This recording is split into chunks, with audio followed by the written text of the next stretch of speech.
Assalamualaikum warahmatullahi wabarakatuh.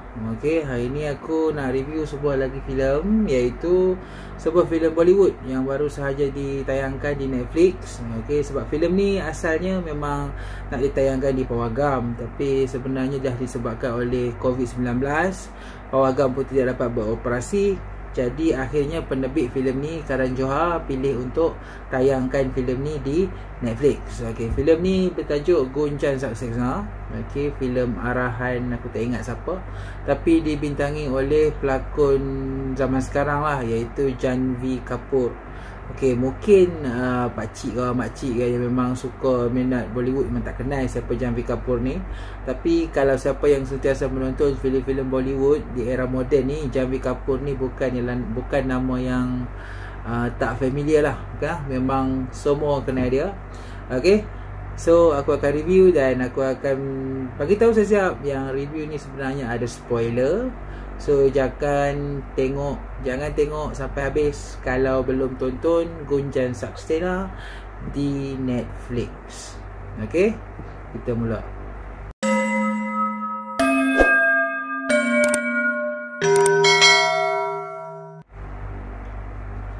Okey, Gunjan Saksena ni kita telah ditayangkan di Netflix, diterbitkan oleh Karan Johar. Okey, filem ni basically berdasarkan watak Gunjan Saksena lah. Gunjan Saksena ni mungkin kita sebagai orang Malaysia ni tak kenal pun siapa dia.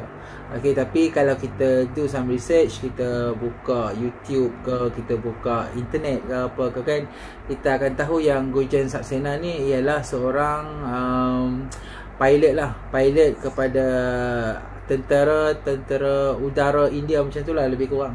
Okay, so basically cerita dia ialah pasal Gunjan Saksena ni yang mana menjadi pilot wanita pertama di dalam army India. Kisah dia, okay, dalam filem ni dibahagikan kepada dua. Okay, pada first half, durasi filem ni 2 jam. So first half ni dalam sejam lebih macam tu, dia menceritakan tentang macam mana Gunjan Saksena ni, okay, diberikan semangat oleh ayah dia, dan juga pada masa yang pertama juga mendapat tentangan daripada mak dia. Okay, so Gunjan Saksena ni memang nak lah sangat jadi pilotnya.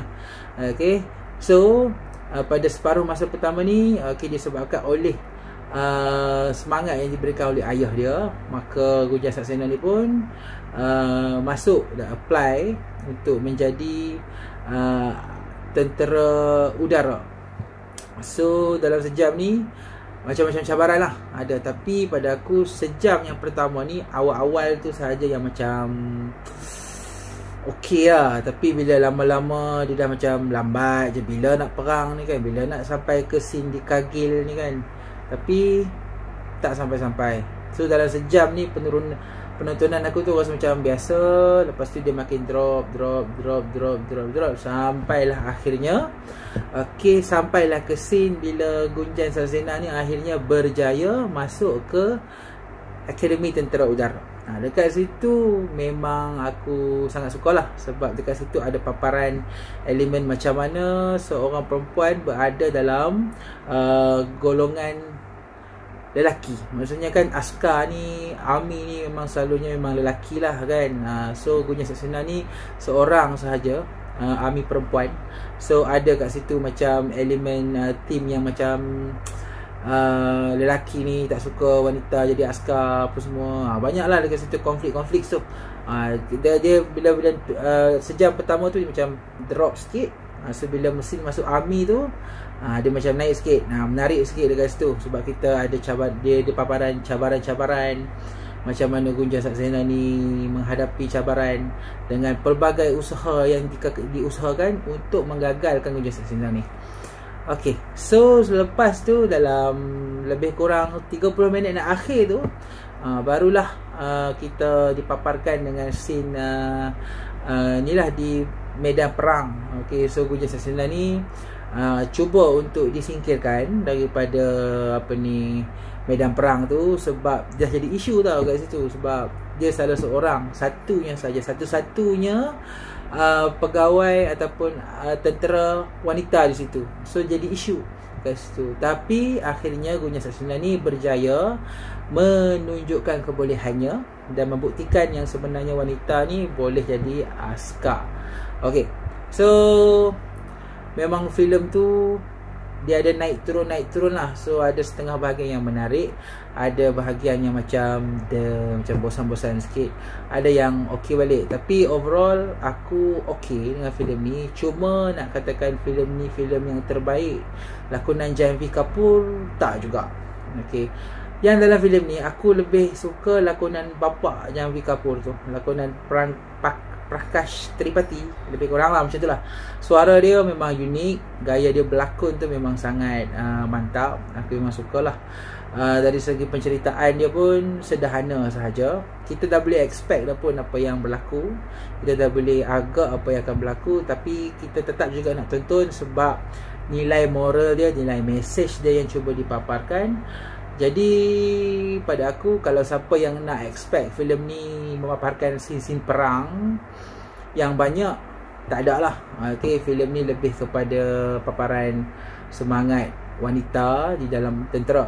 Sebab kita tahu kan, wanita ni memang jarang ada dalam askar. So kalau jadi askar ni memang agak rare lah kan.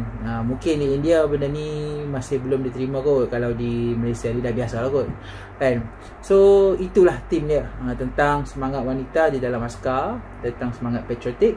Tapi itulah, kalau nak patriotik sangat pun filem ni macam separuh masa akhir je.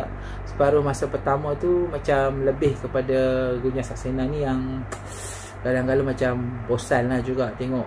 Patutnya mungkin yang first half tu kita pendekkan dalam 30 minit pun dah cukup.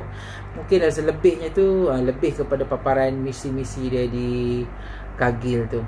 Jadi mungkin itu pada akulah kalau nak rasa menarik. Okay. Tapi so far filem ni okey. Sebagai penggemar Bollywood aku layan. Cuma itulah, so-so je lah kan. Aku boleh bagi filem ni dalam 3.5 bintang. Okey, jadi kalau nak layan, okey, tak ada masalah. Filem ni mungkin sesuai kalau kata nak tayang kepada budak-budak dekat student ke, yang kita nak ajar tentang semangat patriotik, semangat cintakan negara kan. Tapi kalau nak enjoy lebih pasal scene perang tu, nak enjoy action, memang tak lah. Okey, so itu sahaja review aku untuk Gunjang Saksena. Okey, boleh layan di Netflix, sudah bertayangan di sana. Itu saja, kita jumpa lagi. Jangan lupa like, jangan lupa subscribe. Dan terima kasih bagi siapa yang sampai ke hujung video ni, tonton aku. Kita jumpa dalam video seterusnya. Assalamualaikum.